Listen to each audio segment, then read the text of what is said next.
ஒரு நாளைக்கு 100 ரூபாய் அப்படின்னாக்கா ஒரு மாசத்துக்கு 3000 ரூபாய் வருது. நீங்க இதுல கூட ஆரம்பிக்கலாம். இன்னைக்கு 3000 ரூபாய் சேமிக்கிறது அப்படின்றது ஒரு பெரிய ஒரு சிரமமா இருக்கக்கூடிய ஒரு சூழ்நிலை இல்லை. இன்னைக்கு எல்லாருமே வந்து பாத்தீங்கன்னா பரவலா 25,000ல இருந்து 30,000 சம்பாரிச்சிடுறாங்க. நீங்க அட்லீஸ்ட் 10% ஆவது உங்களோட இன்கம்ல நீங்க கண்டிப்பா லாங் டேர்ம் இன்வெஸ்ட்மெண்ட்டுக்கு சேர்த்து வச்சே ஆகணும். ஸோ 3000 ரூபாய் பர் டே 100 ருபீஸ் கூட போதும் நீங்க உங்க மியூச்சுவல் ஃபண்டை ஸ்டார்ட் பண்றதுக்கு. ரொம்பவுமே ஒரு ஃபிளெக்சிபிளான ஒரு இன்வெஸ்ட்மெண்ட் பிளான் அது. எந்த இன்வெஸ்ட்மெண்ட் பிளான் எடுத்தாலும் ஒரு ரிஜிடா ஸ்ட்ரக்சர்டா இருக்கும். இப்போ 100 ரூபாய்னா டெய்லி 100 ரூபாய் போட்டே ஆகணும் இல்லையா? ஆனா மியூச்சுவல் ஃபண்ட்ஸ் எஸ்ஐபியில் அப்படி இல்லை. எனக்கோ ஒரு நாள் ஸ்கிப் ஆயிடுச்சுனாலும் பிரச்சனை இல்லை. 10 நாளைக்கு ஸ்டாப் பண்ணி வைக்கலாம், 20 நாளைக்கு ஸ்டாப் பண்ணி வைக்கலாம், இன்க்ரீஸ் பண்ணலாம், டிக்ரீஸ் பண்ணலாம். நிறைய வசதி இருக்கு உங்களுக்கு.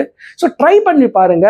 நீங்க 5 வருஷம் 10 வருஷம் 15 வருஷம் லாங் டேர்ம்ல இன்வெஸ்ட் பண்றதா இருந்தீங்கன்னாக்கா மியூச்சுவல் ஃபண்ட் ஒரு சிறந்த இன்வெஸ்ட்மெண்ட் ஆப்ஷன் உங்களுக்கு. சார், இப்போ டெய்லி 100 ரூபான்னு சொன்னீங்க. இந்த 100 ரூபாய் எப்படி நான் டெய்லி எஸ்ஐபி மாதிரி ஏதாவது போட முடியுமா? அல்லது 100 ரூபாயை எடுத்து வச்சு சேவிங்ஸ் அக்கௌண்ட்ல எடுத்து வச்சு மொத்தமா ஒரு எஸ்ஐபியா போடுறதா எது பெஸ்டா இருக்கும் சார்? நீங்க பாருங்க, உங்க சின்ன வயசுல இருந்து என்ன என்ன ஹேபிட்ஸ்லாம் ஈஸி ஹேபிட்ஸோ அதை அப்படியே ஃபாலோ பண்ணிட்டே வருவீங்க. எந்த ஹேபிட்ஸ் எல்லாம் கொஞ்சம் காம்ப்ளிகேட்டட் ஹேபிட்ஸோ நம்ம ஸ்டார்ட் பண்ணுவோம், அப்புறம் அதை அப்படியே விட்டுருவோம். ஸோ ஏதோ ஒரு விஷயம் நீங்கள் லாங் டேர்முக்கு பண்ண போறீங்கன்னா அது எந்த அளவுக்கு நம்ம ஈஸியாக அதை ஃபார்ம் பண்ண முடியும்னு பாருங்க.